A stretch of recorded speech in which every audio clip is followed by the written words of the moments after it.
When we look back at the story of U.S.-India relations, what strikes me first is how much of it was built on appearance rather than substance. For years, politicians, diplomats, and media outlets painted the picture of a strategic partnership destined to reshape the world. The United States hailed India as a natural ally, the world's largest democracy standing shoulder to shoulder with the oldest democracy. Leaders exchanged grand speeches, photo opportunities were staged, and countless documents declared the beginning of a new era. But beneath the polished smiles and ceremonial agreements, something crucial was missing: a genuine meeting of minds, a true alignment of priorities. What existed was more of an illusion than a partnership.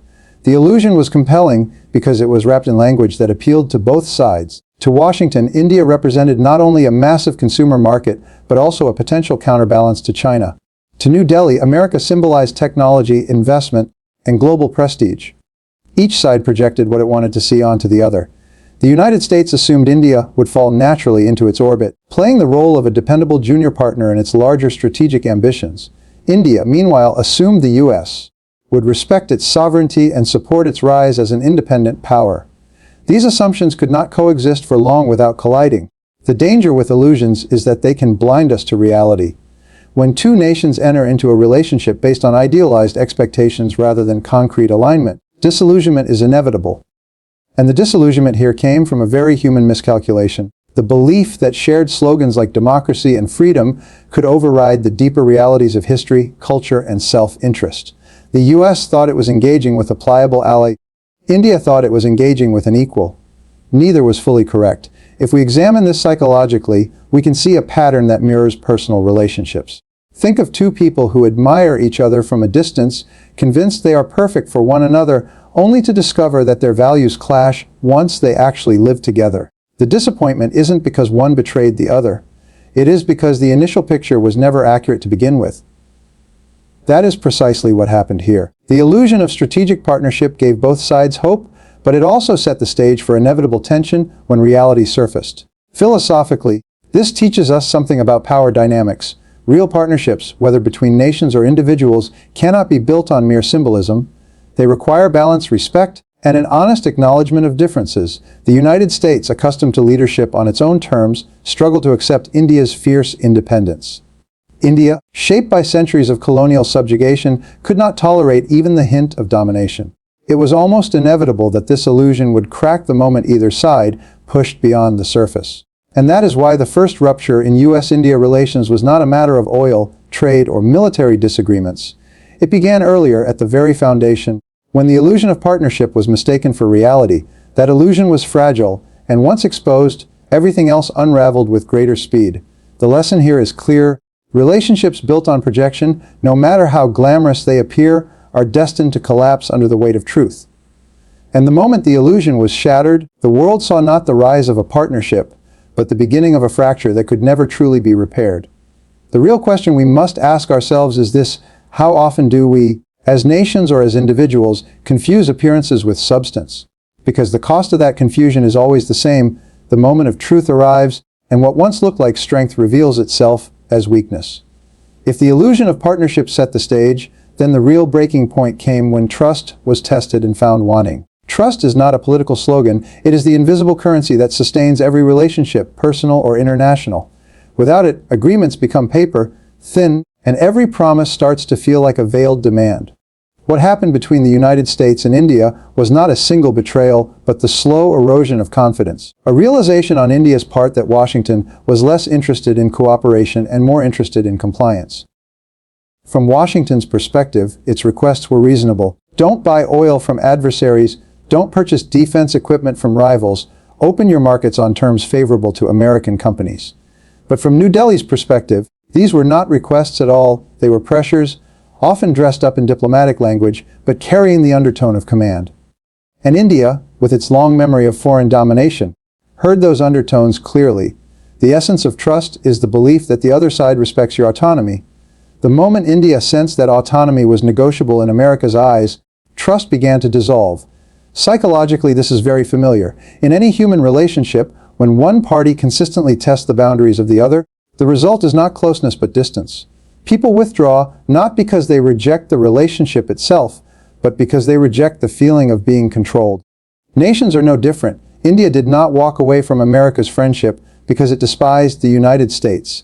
It walked away because it refused to be managed. This subtle but crucial distinction is what many analysts overlook. The real damage was not in the policies themselves, but in what they revealed. Every sanction threat, every warning, every attempt to dictate India's choices was interpreted as a lack of respect. And once respect is questioned, trust cannot hold. At that point, every handshake feels like a performance, every negotiation feels like a test, and every agreement feels like a trap. The relationship becomes hollow because the foundation of mutual faith has been silently removed. Philosophically, we can see the failure as an inability to move from hierarchy to partnership. The United States approached India through the lens of dominance, expecting loyalty as a reward for inclusion, but true trust is never born from hierarchy, it emerges only between equals. The refusal to recognize India as an equal partner doomed the relationship to suspicion. What might have been an alliance of democracies became instead a strained exchange between a superpower expecting obedience and a rising nation determined to guard its sovereignty. This is why the breaking point of trust matters so much more than any single dispute. Old deals can be renegotiated, trade agreements can be restructured, military partnerships can be adjusted, but once trust is broken, the fracture runs deeper than policy. It runs into identity, into dignity, into the core of how one nation perceives the intentions of another. And once a nation decides it is not truly trusted, it responds by withholding trust in return. The lesson is stark. No matter how powerful you are, no matter how persuasive your words, if trust is replaced by pressure, the relationship is already collapsing. And when trust collapses, no amount of diplomacy can resurrect it. The true moment U.S.-India relations began to fall apart was when India understood that America did not trust it as an equal, and therefore could never be trusted in return. Because without trust, every alliance is just a temporary illusion waiting to break.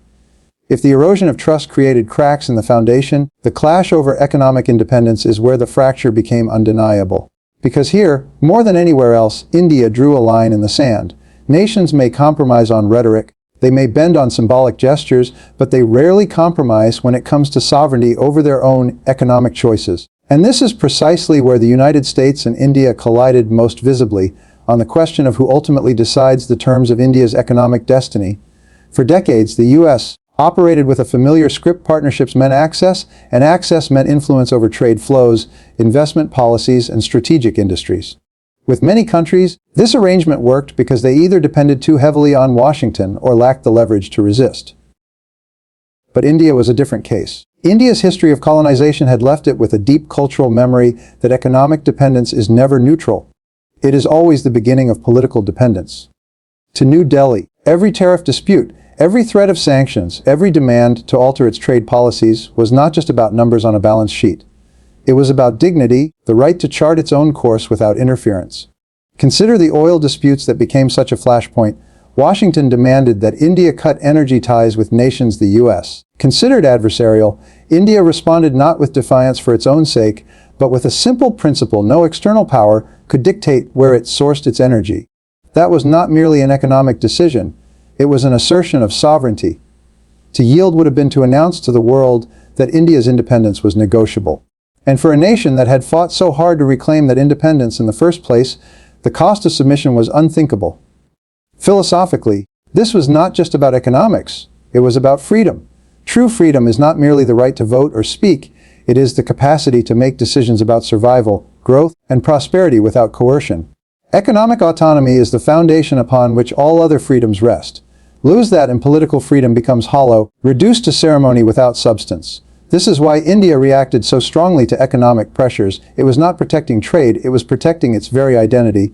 Psychologically, we see here a lesson about power and resistance. People and nations are willing to negotiate, even compromise, when they feel respected. But when they feel cornered, when they sense that the other party seeks to dominate rather than collaborate, resistance hardens. And once hardened, it becomes almost immovable. The U.S. may have believed it was applying strategic pressure, but what it was really doing was awakening a deeper instinct in India, the instinct to defend its independence at any cost. This is why the clash over economic independence was so pivotal. It exposed the unbridgeable gap between America's expectation of influence and India's determination to remain sovereign. It turned abstract distrust into concrete conflict, transforming polite disagreements into open defiance. And from that moment on, the illusion of partnership could no longer be maintained. The truth is simple: Economic independence is the soul of national freedom. When a nation defends it, it is not being obstinate, it is being alive. And that is why the moment the U.S. tried to dictate India's economic choices, the relationship could never again be the same, because once a nation chooses dignity over dependence, it never goes back. If the battle over economic independence revealed the immediate fault lines, the larger stage on which this rupture unfolded was geopolitics. Because what truly widened the divide was not a single dispute, but a deeper awakening, India's recognition that it was being cast in a role it never agreed to play. Washington looked at the world through the lens of rivalry with China and assumed India would naturally position itself as the willing counterweight. On paper, it made sense, two massive democracies balancing an authoritarian giant. But the flaw was in the assumption. India did not see itself as a pawn in someone else's rivalry. It saw itself as a civilization state with its own destiny, refusing to be reduced to a supporting actor in America's global drama. This is where psychology once again enters the picture. When someone attempts to define your role for you, even with flattering intentions, the effect is often suffocating. Nations, like individuals, want to define themselves. For India, being treated as a subordinate pillar of America's strategy was an insult disguised as partnership. It suggested that India's value was not intrinsic but conditional, valuable only insofar as it served American interests against Beijing. That framing revealed the true imbalance in Washington's vision, and India recognized immediately that accepting it would mean losing the chance to build its own independent identity on the world stage. Historically, this awakening had to come. India's civilizational memory is one of extraordinary depth, stretching back thousands of years. It is a nation that endured colonization precisely because it had once been a center of wealth and influence. To ask such a country to serve as an appendage in a modern geopolitical rivalry was to fundamentally misunderstand its ambitions. India does not aspire to be another power's instrument. It aspires to be a power in its own right, perhaps not a superpower in the American sense, but a sovereign pole in a multipolar world. Philosophically, the clash here is about agency. The United States' foreign policy often operates on the assumption of global leadership, that history bends in its direction, and other nations must find their place within its design. India's worldview, however, is shaped by its fight against subjugation, which taught it that no external power, however benevolent it appears, can be trusted to define its role without undermining its sovereignty. To accept such a role would be to accept invisibility, to forfeit the chance to write its own story. And so, what Washington saw as alignment, India saw as entrapment. The more America insisted on positioning India within its rivalry with China, the more India resisted, determined not to be reduced to a counterweight. This resistance was not stubbornness. It was a declaration that true strength lies not in choosing sides, but in creating space for independent action. That was the geopolitical awakening, the realization that India's future was not to be America's ally against China, but to be India itself, unbound, uncontained, and unwilling to march to another nation's script. And the lesson is unmistakable when you try to cast others in roles they never chose. You do not create allies, you create rebels. Because no nation and no person will accept being defined by someone else's story when they have the power to write their own. If geopolitics set the larger frame for the divide, what made it irreversible was something deeper, a clash of worldviews, a cultural and philosophical gulf that neither side could fully bridge. On the surface, both the United States and India spoke the same language: democracy, freedom, human rights, mutual respect. But beneath those words, they meant very different things. For America, democracy often functioned less as a value in itself and more as a justification for influence, a way to validate its leadership role in the world. For India, democracy was not just a system, it was survival. It was the hard, won answer to centuries of subjugation, partition, and struggle. This difference in meaning became the fault line. When America promoted democracy abroad, it did so with the expectation of shaping outcomes. It often assumed that countries aspiring toward freedom would align with its policies. India, however, had lived through colonial rule and recognized that lofty language can often mask control. What the U.S. framed as leadership, India often heard as hierarchy. And the memory of hierarchy, of being told what to do, how to govern, what to trade, and whom to trust, is etched into India's cultural consciousness. The one thing India could never allow was a return, even symbolically, to being a subordinate. This is where psychology offers clarity. People who have lived through oppression develop a heightened sensitivity to control.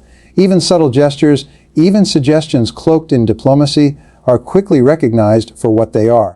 India's refusal to bend to American pressure was not arrogance. It was a defense mechanism born from generations of being exploited by powers that claimed to act in its interest. The philosophical divide was this: America saw itself as the natural leader, India saw itself as the perpetual survivor. And survivors do not surrender easily, especially when they sense that their hard-earned independence is being quietly tested. The cultural element mattered too. America, with its relatively young history, approaches international relations with a missionary zeal. It wants to shape the world in its image. India, with its thousands of years of civilization, approaches the world differently. It is less concerned with remaking others and more concerned with preserving itself. Where the U.S. views freedom as exportable, India views freedom as personal, unique to each nation's path. This difference created not only misunderstandings but also mistrust. And so, every time Washington insisted on framing the relationship in terms of values, India quietly recoiled, not because it rejected democracy, but because it rejected the presumption behind the message. For India, democracy is valid only when it is self-chosen, not when it is guided, instructed, or imposed. The cultural divide was therefore not about belief in freedom. It was about who holds the authority to define it. This is why the clash became irreconcilable. The U.S. could never abandon its habit of leading, and India could never abandon its instinct to resist being led. The words sounded similar, but the meanings diverged, and in that divergence, trust collapsed for good. The truth is that civilizations do not bend easily, especially when they carry the memory of chains. And the lesson is timeless: real freedom cannot be taught, imposed, or demanded. It must be lived, owned, and defended from within. When we trace the story of this relationship to its conclusion, it becomes clear that the collapse was not the result of a single spark, but the weight of accumulated realizations. A photograph, a handshake, or even a trade dispute does not end decades of diplomacy. What ends it is the moment when one side decides, quietly but firmly, that it will no longer bend. That was India's turning point, the recognition that compromise had crossed into submission, and submission was no longer an option. The fall of U.S.-India relations was not an explosion but a divergence, a slow but irreversible parting of paths. The disputes over oil, trade sanctions, defense purchases, these were symptoms. The real break occurred when India stopped negotiating its dignity. It no longer asked whether it could afford to resist American pressure. It decided it could not afford not to. That shift in mindset was everything, because once a nation reaches that point, once it decides that self-respect outweighs all other calculations, there is no going back to the way things were. Philosophically, this is the moment when illusion gives way to clarity. For years, India had entertained the hope that partnership with the United States could be one of equals, that rhetoric about shared values might translate into genuine respect. But as each demand grew heavier, as each sanction threat exposed the imbalance, clarity emerged. America wanted obedience disguised as cooperation. India wanted cooperation rooted in equality. Those visions were incompatible, and clarity once seen cannot be unseen. Psychologically, this was about self-definition. People and nations reach a point where they must decide whether they will live by their own standards or by the expectations of others. For India, that decision was shaped by memory. Centuries of colonial rule had taught it that surrendering small freedoms eventually leads to losing all freedoms. This time, it refused to play that script again. Its refusal was not defiance for its own sake.